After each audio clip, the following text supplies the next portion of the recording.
बिस्मिल्लाहिर्रहमानिर्रहीम, अस्सलाम वालेकुम। मैं हूं ज़ैनुल आबिदीन। आप देख रहे हैं प्रोग्राम जहान सियासत।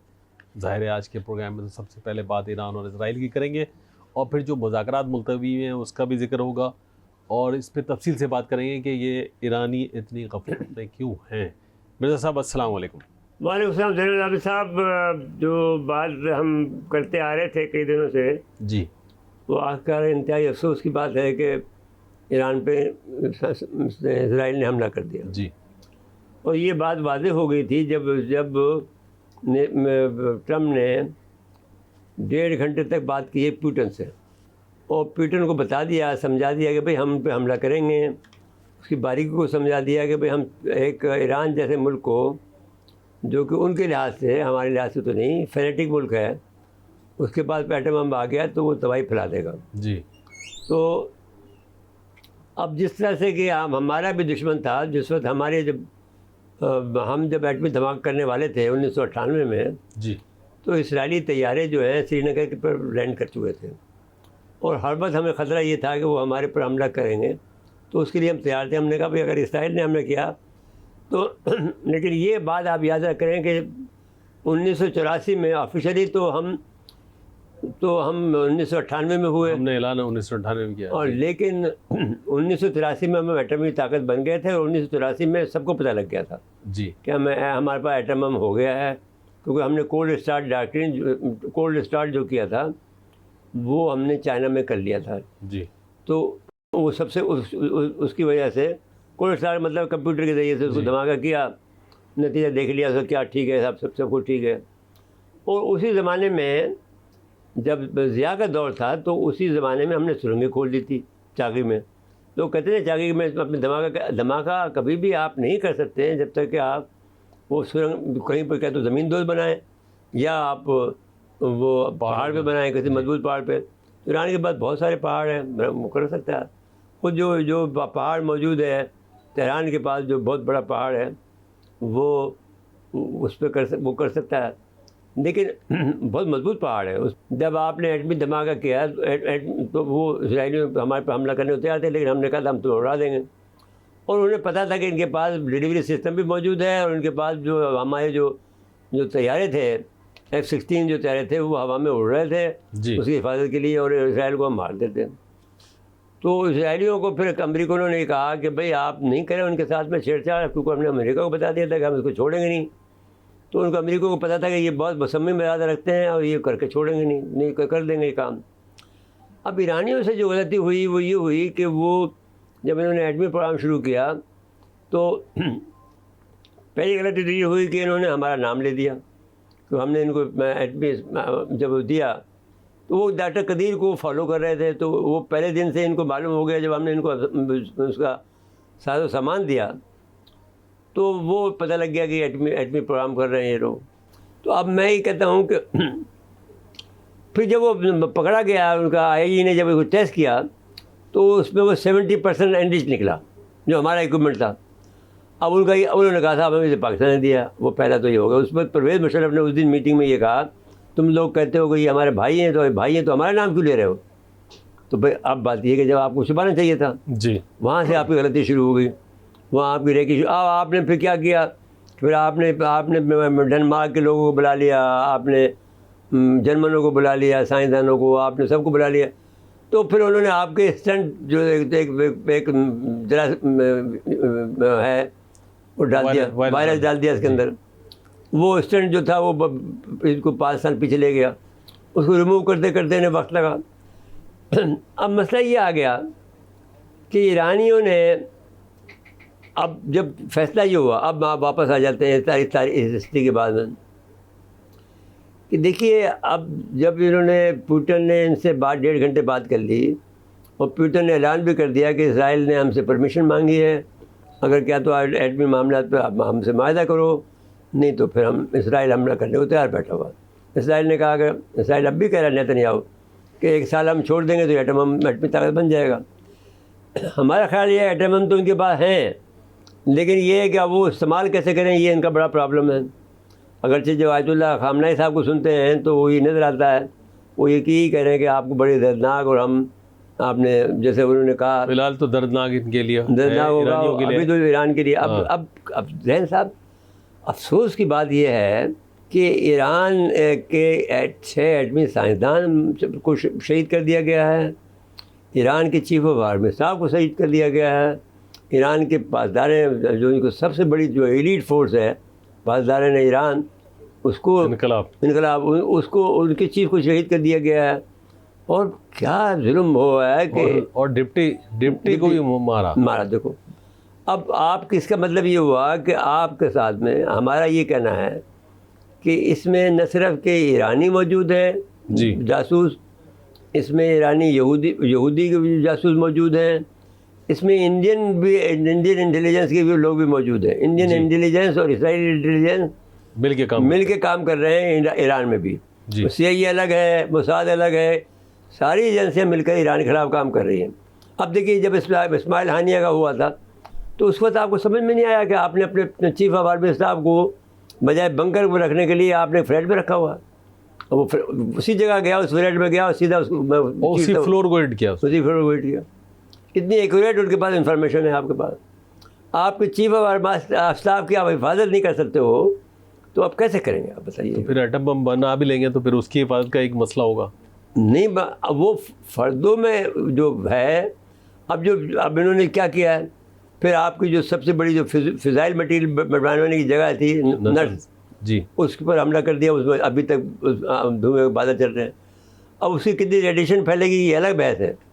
आया वो कितनी कितनी अफसुदगी हो गई है, ऑलमोस्ट कह रहे हैं 84 हो गई है। भाई 84 तो वो 2021 का फिगर दे रहे हैं। हाँ भाई, अब देखो, अब तो 92 पे बन जाता है जी। तो अब उसके बाद में 92 से आगे जब बनाना U-235 जब ब्रेक करते हैं एटम को जी, तो एटम को जब ब्रेक करते हैं तो उसका जो एक जुज़्व निकलता है U-235 जब बनता है तो वो फिर यूरेनियम बन जाता है। U-239 बनता है तो प्लूटोनियम बन जाता है। मतलब अगर फर्ज कर लीजिए कि एटम बम जो है इतने बड़े साइज़ का हो, मैं आपको अब समझ लीजिए 1 मीटर कुतर का हो जी, यानी डायमीटर उसका 8 मीटर हो, या उस दोनों साइड में स्क्वायर लगा लें, आप गोल बना लें उसको फिर तो वो फिर इतना सा जो होगा वो ज़्यादा से ज़्यादा 10 इंच का होगा जी, या वो 10 इंच का काफ़ी होगा। जो तबाही यूरेनियम का फैलाएगा वो 239 इतना सा छोटा सा बम जो होगा गोल, मैंने क्रिकेट की बॉल जैसा, जो क्रिकेट की बॉल जितना होगा जी, वो मुझे तबाही फैलाएगा। तो अब ये कहाँ पहुँचे हैं ये नहीं मालूम, क्योंकि इनको वो बुरी तरह देख रहे हैं। इनके अपने जिस तरह से हम देख रहे थे इंडिया को हम इस तरह से देख रहे थे कि उनकी जो कैबिनेट की मीटिंग हो रही थी वो तक हमारे पास रिकॉर्ड पे मौजूद है जी। तो अब सवाल ये पैदा होता है कि इतना बड़ा इसराइल से आप टक्कर ले रहे हो तो क्या अक्लमंदी का तकाजा, यानी जो सबसे दानिश्वर कौम मानी जाती है दुनिया में वो इसराइलीज़ हैं जी। दानिश्वर जो कि नेगेटिव सेंस में है वो, लेकिन दूसरे नंबर पे ईरानी है जो कि बहुत पुरानी तहजीब रखते हैं। तो अब वो उनसे ये तवक्को रखना कि वो बढ़ के मारेंगे और कोई काम नहीं करेंगे। अब भी आयतुल्लाह साहब ये फरमा रहे हैं कि साहब हम अपने आप चौकस कर दिया है, हमने जवाब सख्ती से कहा कि जवाब देंगे। भैया आपके इतने बड़े बड़े आदमियों को मार दिया है, आपके इस्माइल हानिया को जब मारा था तो आपको मालूम होना चाहिए था कि भाई आप वो क्या करने, आपके जगह जगह वो बैठे हुए हैं जी। अब आप बाकी रह गए हैं तो अब हमें डर है।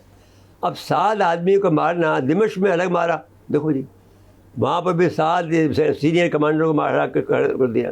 हलाक नहीं करना चाहिए, हमें शहीद करना चाहिए। हमारे लिए तो शहीद है, वो मुसलमान हैं तो शहीद होता है।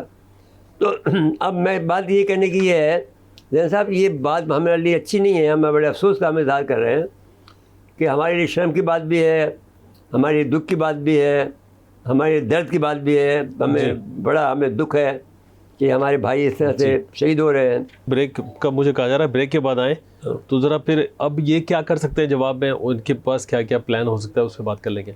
नाज़रीन, मकसद वक्फा है, एक बार फिर प्रोग्राम में खुश आमदीद कहते हैं जी। मिर्ज़ा साहब, अब ये ईरानियों का जवाब नहीं, देखिए जैन साहब बात ही नहीं है। अगर जवाब होता तो देखिए आप जो बात याद करें प्लान कर रहे होंगे वो? हमने ये बात की थी कि भाई प्लान तो पहले से होना चाहिए था। भाई पहले से होना चाहिए। हाँ, कि आप जैसे आप तैयार बैठे हुए थे। देखिए दुनिया की अगर आप ईमानदारी से कहें कि पाकिस्तान की एयरफोर्स को अगर नंबर 1 देना चाहें दुनिया में, तो आप आँख बंद करके दे बिला सकते हैं। झिझक दे सकते हैं। हाँ, आँख बंद करके दे सकते हैं। इसलिए आज से कि ये आपको 21 साल का बच्चा जो कि आपका पायलट है, वो कहता है साहब मेरे साथ नाइंसाफ़ी कर रहे हो, अपने चीफ से कह रहा है मुझे मारने दे, ये मेरा शिकार है। यानी क्या अजीब बात कर रहे हैं आप बात। यानी कितना बच्चा आपने, यानी वो जब चीफ उनका मार रहा था उनके जहाज़ों को इंडिया के, तो कह रहा था ये निशाना तो मेरा है, मुझे मारने दें आप।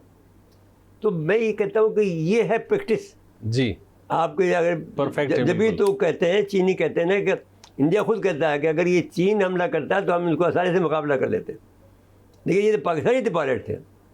अब किस कदर खौफनाक का हमला किया है जैन साहब। अगर कोई आदमी कहे कि साहब ये आप इनकी लीडरशिप को भी, एक ज़माना जैन साहब देखो आपने बड़ी गलती मेरे साथ ज़्यादती की थी, आपने सिंधु के खिलाफ वो हमें वीडियो दिखा दी थी, उसको जज्बाती हो गए हमने, उनके वालदा के जो गए थे तो फिर हमने अगले दिन उसका वो कर दिया था। नहीं तो फिर भी उसको दिल में तो रह गया होगा ना कि मेरे साथ ज़्यादती कर रहे हैं जी। लेकिन लीडरशिप ऐसी है जिसकी वजह से आप सिंधु साहब को हम सलाम पेश करते हैं जी कि उसने अपने आप को इस काबिल बनाया और जदीद तरीन हथियार लेके आया। हमेशा हमारे यहाँ फ़ौज में सबसे ज़्यादा कम अहमियत जो है मैंने उसको एयरफोर्स को दी जाती है, लेकिन एयरफोर्स सबसे ज़्यादा अच्छी है जिसने कि हमें कभी दुख नहीं दिया और हमेशा कामयाबी हासिल की है। और वो देखा जाए तो ट्रेनिंग के लिहाज से और इक्विपमेंट के लिहाज से, जैसा कि हमारे एयर कमोडोर जाहिदुल महसन ने कहा था, जिस पर बहुत मजाक भी उड़ा हमारा, उसका भी उड़ा बेचारे गरीब का, लेकिन उसने सबूत दिया कि भाई हमारे पास जो इक्विपमेंट था वो 20 साल पहले आ गया था जदीद जो था उस और उनके इंडिया ने 20 साल पहले खरीदा जी। तो हमें फ़िज़ा की, जैसे कि आपको याद होगा इसी जगह पर जहाँ बैठ के जहाँ इस वक्त हम बैठे हैं, आरिफुल्लाह हुसैन ने क्या कहा था, एडमिरल आरिफुल्लाह जो फ्लीट कमांडर थे जी, कि हमारे पास सबसे पहले इस खत्ते में गाजी नाम की आबदोज आई थी, तो हमें पूरी पानी का पता है, लहरें जैसे कब लहरें तेज़ होती हैं कब घटती हैं, उसका डाटा हमारे पास मौजूद है। कोई अगर शार्क हमारे पास मालूम है कि हमारे पास 100 शार्क है यहाँ पर, एक नई शार्क दाखिल होती तो भी पता चल जाता। तो आपको याद होगा कि इन्होंने 3 आबदोजें पकड़ ली हैं जी। तो इसी तरह से फ़िज़ा के अंदर जो है हमारे पास जो इक्विपमेंट है तो हमने फ़िज़ा को हमने नापा हुआ। अब क्या शानदार हिकमत अमली पाकिस्तान ने इस्तेमाल की कि सारे राडार बंद कर दिए, 2 फ्लाइट की कि जो उसके S-400 के नीचे उसको दायरे में ना आए, उसकी विंग उसकी जो थी उसकी लहरें जो थी उसकी बीम उसकी ऊपर चल रही थी, इसके नीचे हमारे जहाज जा रहे थे और राडार बंद है, ब्लाइंड किया हुआ से। और फिर एक जहाज़ को हमने राडार खोल दिया, इन्होंने भी बंद कर रखे थे अपने जी। तो जब वो हमारे जहाज़ के पीछे भागे तो उन्होंने राडार अपने खोल लिए, जैसे राडार खोले पाकिस्तानी नीचे जो बैठे थे उन्होंने ठक के मार दिया उनको। अब ये बड़ी हिकमत अमली, इतनी ज़बरदस्त हिकमत अमली। मतलब ईरानियों का प्रॉब्लम ये है कि वो प्लान नहीं कर पा रहे हैं इजराइल के खिलाफ। भाई देखिए लड़ाई तो लड़ रहे हैं हमास के साथ मिलके। अभी आप देखिए भाई साहब, अगर आप, मैंने तो अपनी बात इसलिए की है उनको सिखाने के लिए की है। अब उनके बाद चालूस है जी, चालूस का एक जो मैंने बताया कि चालूस जो है वो अभी तो और तनसीबात है, चालूस है, गुलाब है जी, अर्तकान है, अरक है जी, नट्स है, नट्स को उन्होंने अभी तो एक को निशाना बनाया जो IAEA ने भी कंफर्म किया है जी, दारकोविन है और फर्दो है। अब ये सारे भी तबाह हो जाएं तो फर्दो का इनके पास बच जाता है, क्योंकि फर्दो के ऊपर वो हमला नहीं कर सकते। फर्दो बहुत 800 मीटर की गहराई में है जी, ऊपर पहाड़ भी हैं, जैसे कि हमारे कोहूटा के पहाड़ थे ऐसे इनके पहाड़ हैं जी। हमारे 800 मीटर नहीं थे, हमारे तो ज़्यादा कम डेप्थ थी लेकिन इसराइल ने हमारे से दुश्मनी में कोई कमी नहीं छोड़ी। लेकिन अब ये है कि अब ईरान हमसे मदद मांगे था तो फिर हम करते कुछ। अब देखें AI का कैसे मुकाबला करें ईरानी, क्योंकि वो AI का है यहाँ पे सारा अपरेंट। भाई तो चीन से रब्ता करेंगे, रूस से रब्ता कर रहा है, रूस उसका साथ नहीं दे रहा। नहीं फिर आपको पायलट कैसे लाओगे, आपके पास पायलट ही नहीं अच्छे, जहाज ही नहीं है आपके पास। नहीं जहाज यूँ नहीं है कि इनके ऊपर तो पाबंदी है पिछले कई सालों से भाई, तो इनके तो स्पेयर पार्ट्स भी नहीं आते। दोस्त पाकिस्तान मौजूद है, चीन मौजूद है, आपका दोस्त, आप उनसे लो, आप क्यों लेते हो? और लो नहीं लेना एक अलग चीज़ है। अब आपने रख दिया, एक पिस्तौल ला के रख दिया, आपको पिस्तौल का को चलाने नहीं आता तो क्या फ़ायदा भाई? उस गन को आपको चला नहीं सकते हो तो क्या फ़ायदा उसका? तो और चलाना भी आम बात है जी महारत से चलाना, निशाने लगा के चलाना, वो काम की बात है। वो तो तरबियत आदमी 10-10 साल बाद में पूरी करता है। जैन साहब आप 2020 से ट्रेनिंग ले रहे हैं इसकी, जी जो चीन में बैठकर, जी और चीनियों ने जब 3 साल हुए तो कहा कि नहीं आप फ्लाइट की तैयार है। इसके बाद भी हमने नहीं छोड़ा। शाइन 3 भी हुआ, शाइन 1 भी हुआ, शाइन 3 जब से लेकर हर साल एक एक्सरसाइज हम चीन के साथ करते हैं, सीखते हैं उनसे, उनके जहाज़ की टेक्निक सीखते हैं, अपनी फिर टेक्निक उसमें लगाते हैं। तो ये जो फतह हमारी हुई है वो हमारी जो हुई है, मैंने ये देख लें कि ठीक है इक्विपमेंट उनका था लेकिन तरबियत हमारी थी। जी जो जीत हमारी थी इस लिहाज से कि हमने जो तरकीब इस्तेमाल की वो तो चीनियों को भी नहीं पता था ना कि हमने क्या कर रहे हैं। अब ये बात कौन समझा सकता है कि राडार बंद करके जा रहे हैं? खुदकुश था। यानी आप समझ लीजिए कि आदमी यानी अगर वो जाग जाता है उनका राडार तो आप हिट हो जाते हैं। वो तो खुद बहुत ऑटोमेटिक चल जाता है। जी तो बहरहाल ईरानियों के लिए देखें आप रास्ता मैं ये कह रहा हूँ कि आपको जो आप करें कि जहाँ उनको आपने जो कहा ना कि पाबंदी थी उनके ऊपर, तो भाई आपको चीन से लेना चाहिए था। अब रूस के पास क्यों गए? चीन से लेना चाहिए जब चीन से आपकी दोस्ती भी है, $600 बिलियन का आपने माहदा किया हुआ उनसे, जी तो आप उसके पास क्यों नहीं गए? और पाकिस्तान के पास क्यों नहीं आया? आपने शागिर्दी क्यों नहीं इख्तियार की पाकिस्तान की? भाई आपके लोग बैठे हुए हैं यहाँ पर, आपके अब मैंने फ़िरके के बैठे हुए हैं जो आपकी मदद कर देंगे। क्या मसला है हमारे? तो हमें दुख है और हम ईरानियों को अपना मुसलमान भाई समझते हैं।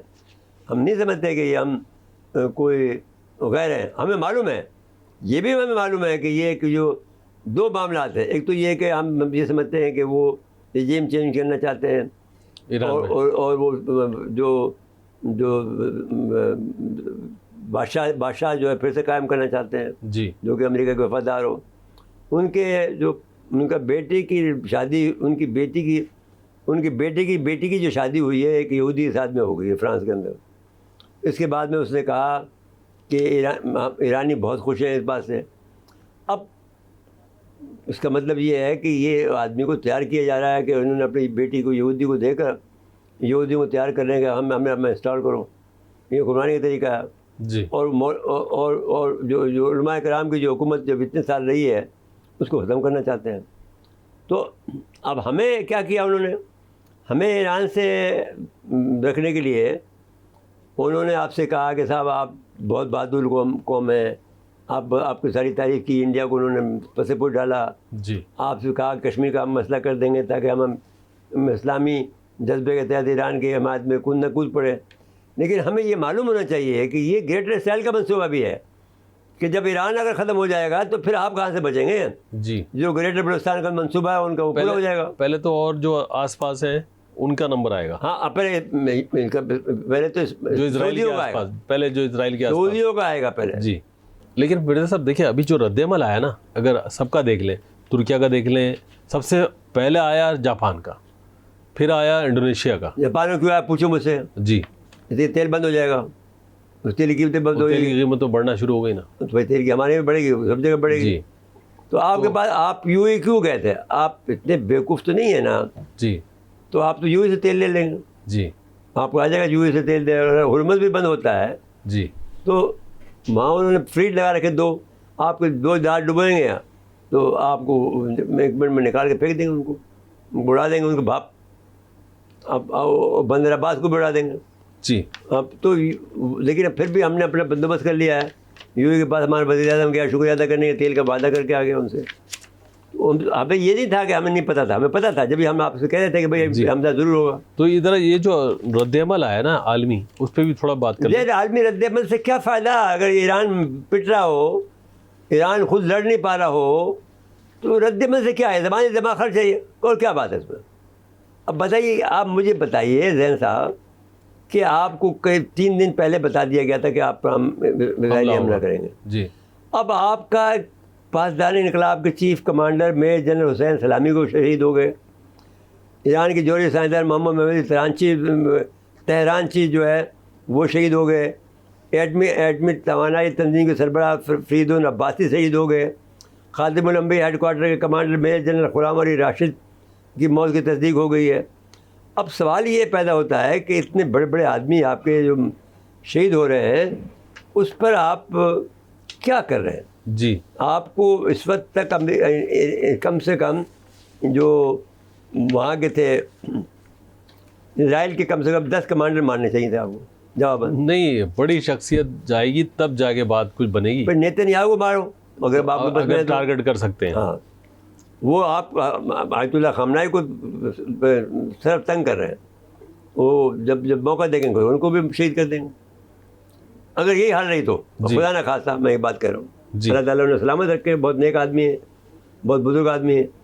तो अब अगर आप ये कहेंगे तो मैं यही कहूँगा कि भाई आपका ये रद्दमल, ये जमानी दिमाग खैर से क्या फ़ायदा भाई आपको अपने। और फिर जब आप लड़ने जा रहे हो, फिर मैंने ये भी बात आपसे कहा कि देखिए टेक्निकल गलती ये है ईरान की, पहले दिन से गलती है कि जब आप इसराइल से लड़ रहे हैं तो अमेरिका के जहाज़ को क्यों पिटवा रहे हैं आप से हुसियों से? भाई अमेरिका से आप नहीं लड़ सकते हो जी। अमेरिका के आपने पास इतने मिसाइल नहीं है कि अमेरिका को मार सको, इतने आपके पास एटम बम नहीं है कि मार सको। वो आपके यहाँ ज़लज़ला ले आएंगे हार्प के ज़रिए से, जी, आपके यहाँ और ले जाएंगे। तो आप ये करें ना कि आपको जो हिकमत अमली वज़ा करनी चाहिए वो ये करनी चाहिए कि हम तो इसराइल के दुश्मन साहब, अमेरिका के तो नहीं है। जी, मेरी राय यही है कि अगर आपके पास वाकई दम है तब तो आप लड़ो, तब तो लड़े, वरना नहीं तो फिर आप ये अमेरिका वाली बात पे हम कर लेंगे। ब्रेक के लिए मुझे कहा जा रहा है नाज़रीन, बहुत सा वक्फा है, वक्फे के मतलब फिर प्रोग्राम में खुश आमदीद कहते हैं। मेरे साहब अमेरिका जो कह रहा है कि भाई आप मुज़ाकरात करें, मेरी राय ये है ये फैसला तो ईरानियों को करना है। अब क्या करेंगे फैसला? अब तो जब उन्होंने इतने बड़े बड़े लोग नहीं, अभी भी वो कह रहा है कि साहब हमसे आप ये कह दें कि हम रिवर्स कर देंगे। जी, कह तो रिवर्स कर देंगे अगर आपको बचना है। अगर फ़र्ज़ कर लीजिए कि आपकी ज़मीन पर कुछ छोड़ते ही नहीं है, वो आपको 2 एटम मारेंगे, आप ठीक हो जाएंगे। जापान ठीक नहीं हुआ। आप कितने साल हो गए वहीं हिरोशिमा नागासाकी को? 45 में मारा था। 45 मारा तो आप अंदाज़ा लगा लो आप कितने साल हो गए। 55 और 25 जी 80 साल हो रहे हैं। बताइए अब आप क्या करेंगे? अब बताइए कि आप 55 आपको जीना है जी, या सूरत-हाल को रोकना, ये ठीक है। इस्लाम इस बात की इजाज़त देता है कि आपको भाई आप जब देखें कि भाई आप नहीं लड़ सकते तो रुक जाएं, या फिर वो ये तलवारों की लड़ाई तो है नहीं, ये तो मिसाइलों की लड़ाई है। और मिसाइल के अलावा तो AI की लड़ाई है, AI की लड़ाई है, साइबर की लड़ाई है जी, सैटेलाइट की लड़ाई है। सारी इन्फॉर्मेशन तो दे रहा है उसको वो उनका अमेरिका। भाई मिस्र तो जो रमज़ान की जब जंग थी उसमें मिस्र कामयाब हो गया था। अब सहरा सीना में उनको ब्लाइंड कर दिया, सारी इन्फॉर्मेशन इसराइल को दे दी। इसराइल ने धमाधम मारना शुरू कर दिया और सहरा सीना में मिस्री फ़ौज जो है उसको घेरे में आ गई। फिर जब सरेंडर कर दिया तो फिर उन्होंने छोड़ दिया उन्हें। तो अब क्या तो ये कर लो भाई, नहीं तो फिर बजाय इसके कि भाई अगर आपके पास 10 भी एटम भी हो तो बेकार है। सेकेंड स्ट्राइक कैपेबिलिटी आपके पास है नहीं, या कम से कम इज़हार नहीं, अगर है तो बता दो भाई। तो अब धमकी देने से और अमेरिका से क्यों लड़ते हो? अमेरिका इसराइल को तो आपको काम ये करना चाहिए था कि बजाय उसी से कहें कि साहब आप उनकी जहाज़ों पे हमला करें, आप इसराइल के जहाज़ों का हमला करते, अमेरिका के जहाज़ों को बिल्कुल छोड़ दें। अमेरिका से तो उनका मायदा हो गया, उसी उन्होंने कहा कि भाई हमसे आपका नहीं है टकराव। जभी तो नेतन्याहू उससे अब ये नेतन्याहू नाराज हुए तो फिर आप फिर भी तो आप तो दबकी दे रहे हो ना कि हमें अमेरिका ने फिर इनको कहा था कि हम फिर आपके ऊपर अटैक करेंगे, तो इन्होंने जवाब में कहा जी आप करेंगे तो फिर हम भी करेंगे आपके ऊपर। नहीं देखिए वो तो क्या करेंगे फिर आप जो इराक में अड्डे हैं उस पर करेंगे जी। तो क्या आदमी 5 आदमी मार लोगे? उन्होंने पहले ही अपने आदमी उठा लिए जी, वहाँ उठा लिया। और अब अगर बिल्डिंग को तबाह करना चाहते तो कर लो, क्या फर्क पड़ता है अमेरिका के लिए। और अहम लोग तो पहले ही वो वहाँ से हटा लिए उन्होंने। अब आप बहन भी उठा लिए, बच्चे भी उठा लिए वहाँ के। हाँ, अब आपकी तरह तो नहीं कि उसी फ्लैट में रह रहे हैं ना, चीफ हैं और उसी भाई जगह पे बंकर में रहने के बजाय आप फ्लैट में आराम फरमा रहे हैं। बताइए आप कैसे आर्मी चीफ हैं आप? नहीं, वो तो खैर एक शहादत का भी जज्बा है कि भाई क्या होगा दादा। शहादत का मतलब ये हुआ कि भाई आर्मी चीफ को तो दुनिया का जो रूल है भाई जो चीफ होता है उसको तो बचाते हैं। हाँ, क्योंकि हिकमत अमली उसने बनानी है, उसमें लड़ना उसको है, लड़ाना उसको है। अभी आप चकमा दें, मेरी राय ये है कि अमेरिका देखेंगे अच्छा जी हम मायदा करने को तैयार हैं, आप बंद करें बमबारी जी, और फिर आप जो भी 2-3 दिन की तैयारी होती है या आपको जो चाहिए आपको तो ये 6 महीने पहले तैयारी करनी चाहिए थी ना। आप अभी तक ये समझे थे कि भाई अब हम जो ये बातें करेंगे तो डर जाएंगे, वो क्यों डरेंगे भाई? जब कासिम सुलेमानी को हिट किया था उसके बाद से तैयारी करनी जैन साहब, चाहिए। पहली गलती इनकी ये थी ईरानियों की, जो कि बहुत बड़ी गलती है, जब भी कभी हमला करो ऐसे ज़ोरदार हमला करो कि जिससे कि वो दुश्मन का नाक बंद हो जाए। आपने उनको, हमास को फजर मिसाइल दिए, 90 किलोमीटर के थे, 12,000 दे दिए आपने। क्या फ़ायदा हुआ उसका? 90,000 में से उसमें 2-3 आदमी मार दिए, उसमें 12,000 में से, उसमें तो क्या फ़ायदा हुआ उसका? आप जलजल भी देने को तैयार नहीं थे, जो 400 किलोमीटर का था। जलजल आपने उसको हसन नसरुल्लाह को नहीं दिए। और कोई काबिल ज़िक्र लोग भी नहीं मारे गए इजराइल के। नहीं तो अगर आप 10,000 12,000 जलजल भी दे देते तो नुकसान काफ़ी हो जाता। उसके बाद उन्होंने आयरन ड्रोन बनाया फजर की वजह से। अब देखिए एक आदमी कहाँ मुकाबला कर रहा है। आप देखें, आप 70-90 किलोमीटर का दे रहे हैं उसको जी फजर मिसाइल, और वो अब आयरन ड्रोन बना रहा है। यार कोई हिसाब करो तो उसके मुकाबले में ज़्यादा बेहतर काम कर रहा है। फिर आपके सफ़र में घुस गया है, आपको ये नहीं मालूम कि आपके मुल्क में क्या हो रहा है, कि आपके मुल्क में कितनी जासूसी का निज़ाम उन्होंने बिछा लिया है। इंडिया उनके साथ मिला हुआ है, जो आपका दोस्त बना हुआ है बज़ाहिर जी। और फिर बाद में जो है आपको वो जो राज खोल दिया मेजर गोरिया ने, तो वो एसिड था तो किसी का, जी, तो उसने खोल दिया राज को। तो अब मतलब ये हुआ कि फिर भी ये लोग नहीं समझे कि भाई क्या बात होगी। अब इसराइलियों का इनका बड़ा टांका बड़ा ज़बरदस्त है, अमेरिका से भी ज़्यादा है। इंडिया का ना? इंडिया जी। नहीं, इसराइल और इंडिया का। जी। तो दोनों मिलकर काम कर रहे हैं। ईरानियों को इस पे ज़रा ख़ास नज़र रखनी चाहिए थी कि इंडिया पे नज़र रखते। भाई इंडिया को उनको पनाहगाह दे रखी थी ईरानियों ने। जी। जो हमारे बलूचिस्तान में दहशतगर्दी करते थे, तो वो शुरू से ये चाह बाहर की बंदरगाह में बैठे हुए हैं, बड़ी बड़ी कंपनियां बनाकर। तो उसमें उनको ये चाहिए कि भाई मेहरबानी करें, इनको कम से कम इंडिया वालों को चेक करें, डिपोर्ट कर दें फौरी तौर पर। अभी ईरान को ये करना चाहिए कि ऐसी कार्रवाई करें कि वो दुहाई मचाएं इजराइल के, भाई रोको रोको। अगर आपके पास कुछ है, हाँ, अगर आपके पास कुछ है तो वो फिर ये दुआई दे तो फिर मायदा हो जाएगा। लेकिन अगर आपने फैसले लिए उनका कुछ 2-4 अगर एटमी प्लांट पे हमला कर दिया, वो कामयाब हो गया, आपने आसान तरीका है, 200 मिसाइलें भेजें, 200 ड्रोन भेजें, 400 और छोटे ड्रोन भेजें जिनको पिटवा के उनका ड्रोन, और एक के बाद एक लहर में जैसे पहले भेजा था उन्होंने जी, वैसे भेजें, और फिर बात को ख़त्म करें। एटमी पावर प्लांट को कर देंगे तो फिर वो आपको ठीक हो जाएगा। किसी एक पावर प्लांट को इन्होंने अगर नुकसान पहुंचा दिया इजराइल के, तो फिर उनको थोड़ा सा सब वो होगा कि रुकेंगे वो अपने मामलात में। नहीं रुकेगा, हाँ, मतलब कुछ ना कुछ तो भाई और बढ़ चढ़ के मारेंगे। तो एक से एक टारगेट बना के रखा हुआ है उन्होंने, जिस तरह मार रहे हैं वो, तो लग रहा है कि एआई से उन्होंने टारगेट सेट कर लिया। मैं कह रहा हूँ कि उन्होंने रेकी की हुई है, एक आदमी नंगा है उनके सामने, पूरा निज़ाम उनका ईरान का निज़ाम पूरा उनके कंट्रोल में है। ईरान का जितना भी स्ट्रक्चर है जी, जो कि फाइटिंग फोर्स है उनकी, वो सब के सब उनकी नज़रों में है। और ईरान के जो भी अब जो कुछ भी छिपा रखा होगा उन्होंने, तो सैटेलाइट तो सब कुछ देख रहा है ना। अच्छा, हौसी क्या कर सकते हैं अभी? वो उनसे थोड़ी उम्मीद है कि भाई उनको आपने $50 मिलियन की इमदाद दी है, सिर्फ 50 मिलियन के रूसी असला दिया, अब रूसी ने भी मना कर दिया उनको देने से। तो अब क्या हो सकता है भाई, ये बताओ जैन साहब। और हिजबुल्लाह ने भी ऐलान कर दिया कि जी हम इस जंग से दूर हैं फिलहाल, इसलिए कि उनके पास लड़ने की ताकत नहीं है। आपने उनको आर्म नहीं किया, आपने सिर्फ उनको यूज़ किया, और उनको इतनी ताकत देते कि वो इसराइल को बिजी रखते। इस वक्त काम आते ना आपके जी, इस वक्त काम आते वो, आपने उसको पहले ज़ाया कर दिया अपने हाथों को। तो इजराइल ने फिर यानी अच्छी प्लानिंग की, उन्होंने पहले एक एक करके सबको फारिग किया, फिर बाद में असल टारगेट की तरफ आ गए। आपके जो हाथ बाजू थे वो तोड़ दिए उसने।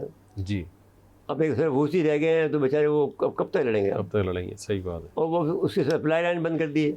जी, ज़ाहिर को ओमान के जरिए सप्लाई लाइन थी, वो ज़ाहिर को वहाँ पर भी वाइट डॉग लगा दिए होंगे, सेटेलाइट नजर रखे, जो भी सामान जा रहा होगा उसको देख रहे होंगे सब। अच्छा, अमेरिका ने तो कह दिया जी हम इससे हम लाताल्लुक नहीं, अगर उसने कह दिया, अगर आपने ये माहदा नहीं किया और आपने इसराइल पे हमला किया तो फिर हम इसराइल के साथ खड़े हैं। तो वो मतलब उनका कहना ये है कि आप आओ और मुआहदा करो, तब मामला ठीक है। हाँ भाई, तो अगर आपके पास ताकत है तो नहीं करो, अगर इतना नहीं ताकत है तो मादा कर लो। इतना नुकसान करवा के फिर आप मुआहदा करेंगे। नहीं, मादा तो करना चाहिए, अगर बचना चाहते हैं तो फिर मादा कर लेंगे। मेरे साहब वक्त ख़त्म हुआ अब। नहीं। नाज़रीन, आज के लिए इतना ही। आइंदा प्रोग्राम तक के लिए इजाज़त चाहते हैं। अल्लाह।